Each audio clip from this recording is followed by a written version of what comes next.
We did a lot of jiggly stuff to try to approximate the sense of not knowing where it's coming from or what you're shooting at.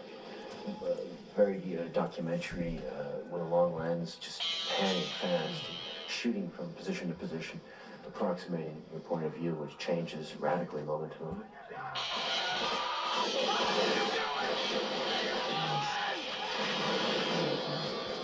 War is mostly boredom, long periods of boredom, and then punctuated by terrifying seconds of madness and surrealism.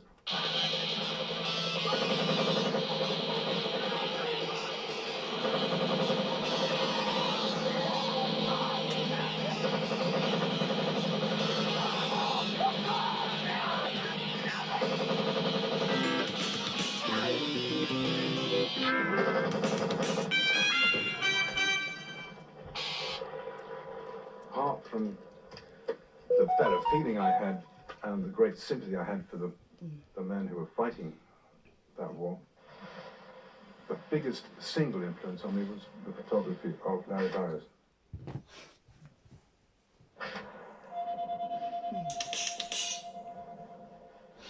Camera close to the ground, it tends to be behind the protagonist. In other words, it tends to be where it would be in reality. Having been a documentary filmmaker, I try and put it in a safe place where it would be if it was live ammunition. Sir! Your arm.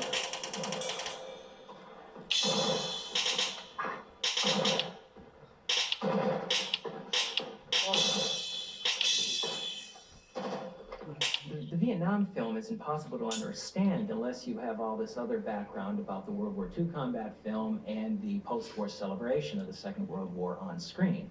That Hollywood, in a way, feels complicit about what it has told Americans about war throughout the 40s, 50s, and 1960s. So when Hollywood comes to make the Vietnam cycle, they have to say, well, forget everything we told you in those previous 30 years of war films. War is really something that is horrible and deadly, and it can have no moral meaning. Go ahead. Go ahead, Nicky. Go ahead. Pull it. Go ahead.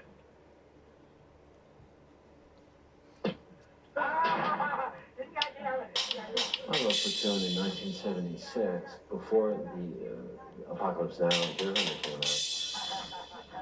Those films, I view them as mythic movies, wonderfully made, crafted, Sergio Leone kind of epics, but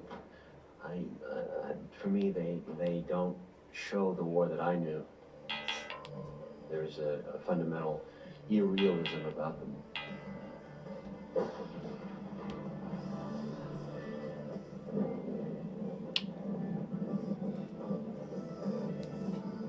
Apocalypse was more Joseph Conrad. It had nothing to do with the war that most of us as infantrymen knew. We were in highly defined units where we were dealing with daily attrition and survival. That movie exists for me as a mythic view of Vietnam.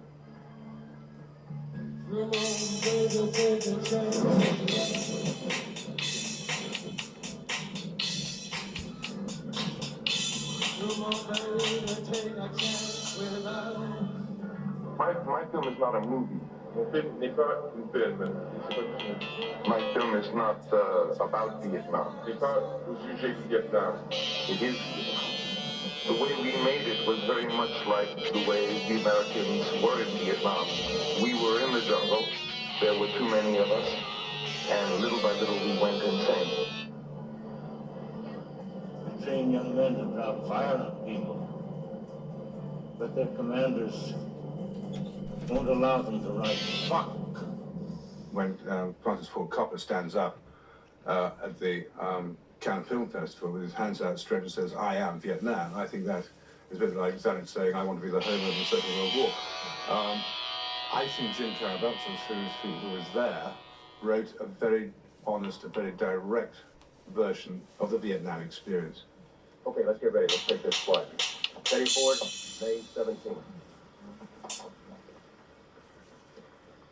How long have you been on this hill, soldier? What?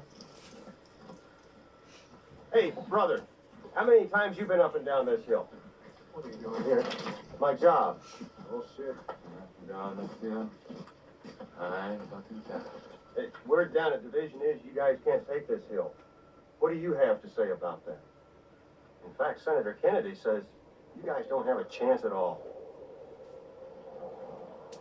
In Vietnam, something, perhaps the fear of death, we African Americans in particular, and young white guys especially, who were more hip, who were not necessarily lifers, were able to relate to one another and develop a sense of love that is so remarkable that if I were to say anything was lost for me to this day that I grieve, it was that.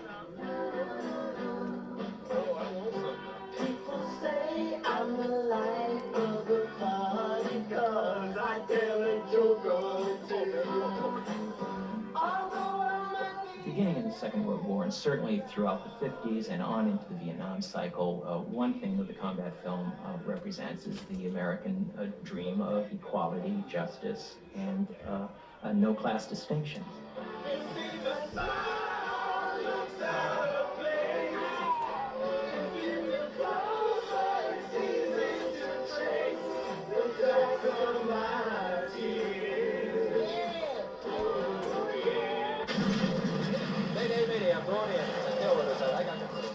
The contradiction that we see in Hollywood films is the contradiction of the combat experience itself, which is an experience that is at once horrifying and glorious. Tommy, get to your sight. You and Mark go out through the bomb bay. I know where I'm going. I'll use the escape. I know what you're on. You have to drink the bottom of the ocean to get this. Open the escape hatch. I'll throw it out. Right. During the Second World War, our memory of it and Hollywood's presentation of it is going to emphasize those other qualities. Irish, you on, get out. Like at the end of Bataan, when the machine gun sprays the enemy, and we know the character is dying, but his death is glorious. And more importantly than the glory is the moral meaning of that. We know that the sacrifice has a payoff.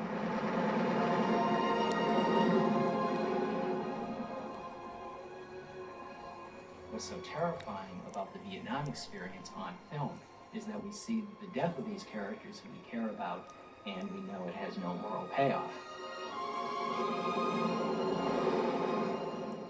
I would like to see Spike Lee or a black filmmaker make a film about Vietnam.